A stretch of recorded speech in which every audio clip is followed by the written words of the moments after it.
Good afternoon and welcome to CanadianAgMarkets.com. My name is Brian Como. Today is the 7th of October, 2025.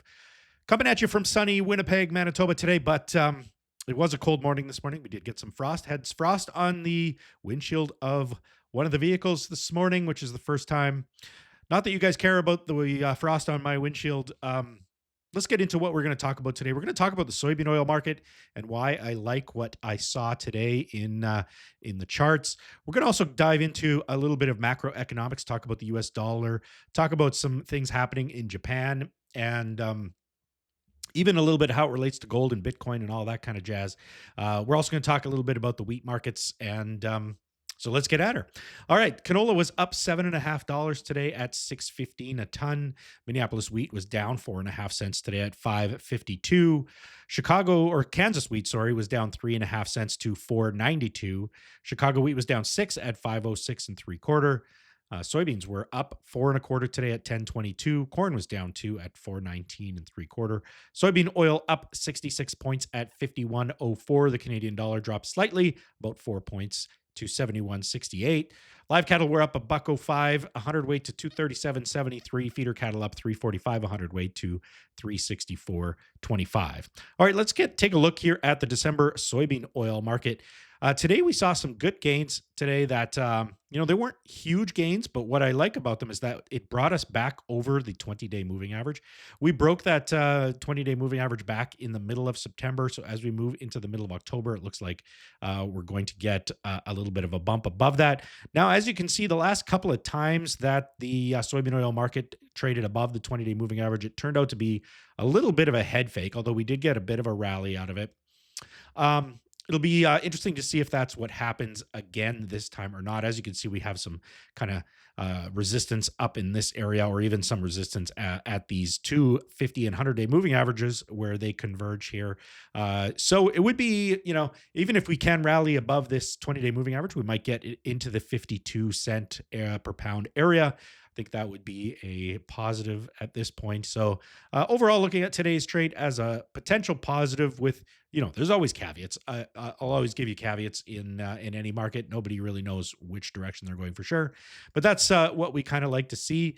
We're also seeing soybeans kind of maintain their strength after the Trump announcement that he would be meeting with President Xi of China.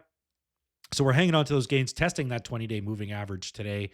I like that there's some support there in beans. Of course, we're not going to get the USDA WASDE report this week because of the U.S. government shutdown. So we're just going to be going on the next month of speculation, essentially, and thoughts around that trade relationship with China. Still no beans bought from China or by China from the U.S. So that still is a bit of an anchor on the marketplace. All right, let's look at how that affected canola. I did have a minor trend line coming in here that we did break today. Still hasn't made it above the 20-day moving average in canola, and as you can see, that 20-day moving average since all summer has kind of acted as pretty strong resistance. So it's the 20-day that I like to look at here, and then there's this channel which it has traded up to a couple of times as well. So canola still looks, bearish according to the charts, but we are getting to that time of year where the bearishness tends to fade out of the market.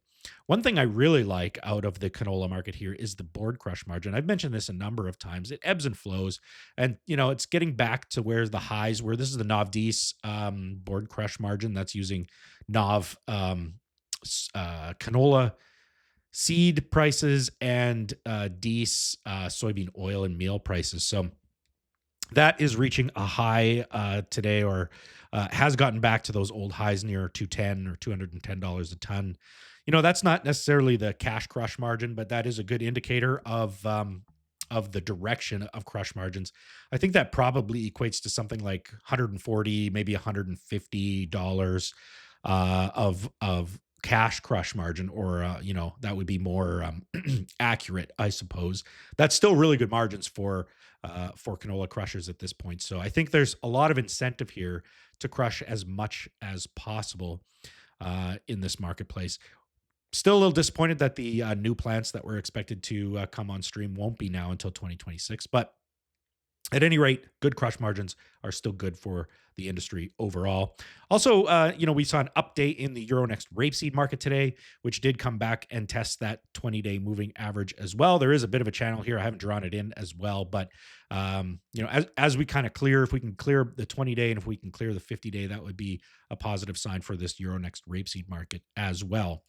All right, let's get into the US dollar. We saw some really good gains in the US dollar today. We actually saw some good gains in the US dollar yesterday, but they faded out into the end of the day, and then kind of picked up where it left off and rallied into today. One of the big reasons is because of the Japanese yen. You can see here that it gapped higher in the last couple of days of trade. That is a result of some political news and election news around the new leadership there. We'll talk about that in a second. And just to put this in context, here's what the Japanese yen has looked like over the last 9 months or so. We haven't seen this level of US dollar. So just to be clear, this is the US dollar versus the yen. So the increase that you see here is the value of the US dollar versus the Japanese yen. This is a falling Japanese yen and a pretty aggressive falling of the Japanese yen in the last couple of days. Again, we haven't seen that since these values since March of this year. So what's driving that exactly? So there is a new leader of the current governing party in Japan. Takachi, I think, would be how pronounce her name. She might be the next or the first Japanese female prime minister, and she is kind of a protege of uh, Shinzo Abe, who ushered in a lot of stimulus policies and cut interest rates very aggressively. We'll get into that in a second. So this is her. She is a what would be called a conservative in the Japanese in the Japanese political sphere. And again, she is a protege of Shinzo Abe. Now, these Abenomics, there's actually a word for it called Abenomics that favored, monetary policy easing, so low interest rates from the Bank of Japan, a lot of fiscal stimulus, and some structural reforms and things like that. They were designed to kind of inject a lot of stimulus and things like that into the economy and generate a lot of growth and actually generate a lot of inflation as well. That was seen as a positive.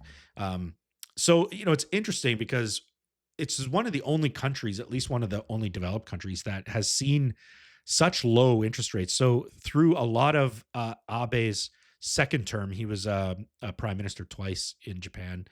You can see that the interest rates were less than zero. They actually were at a negative 0.1% for a number of years. And so this kind of brought a era of what would be called, stagflation or deflation, even where interest rates were low, couldn't lower them anymore. The economic growth was low.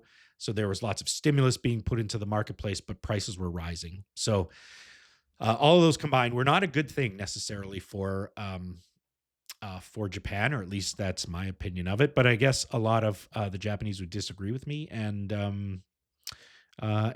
they are kind of moving back towards that style of politics and of that style of monetary policy and fiscal policy in Japan.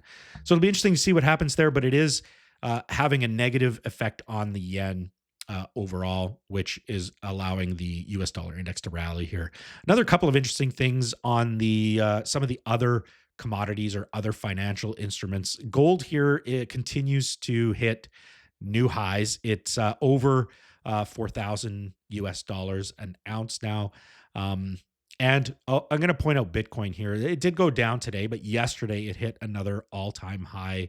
I think that's about $127,000 is what that is. This is the futures, the CME Bitcoin futures that I'm looking at here.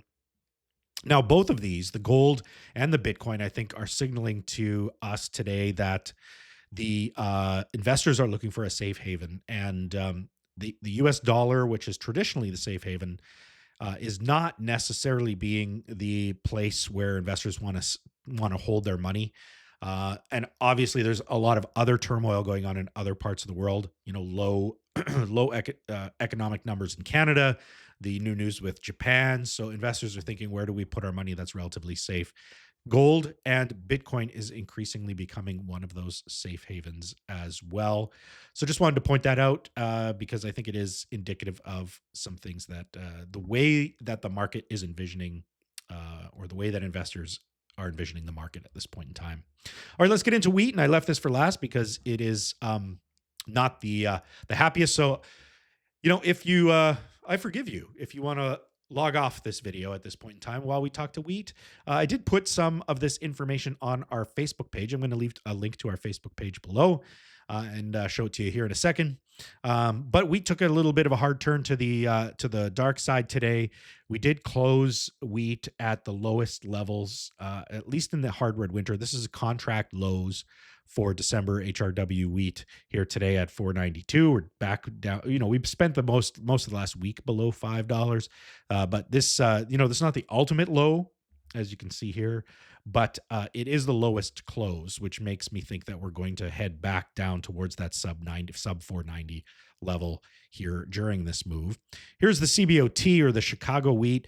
It still is above $5, but it also closed lower than that kind of hammer down day that we saw in late September.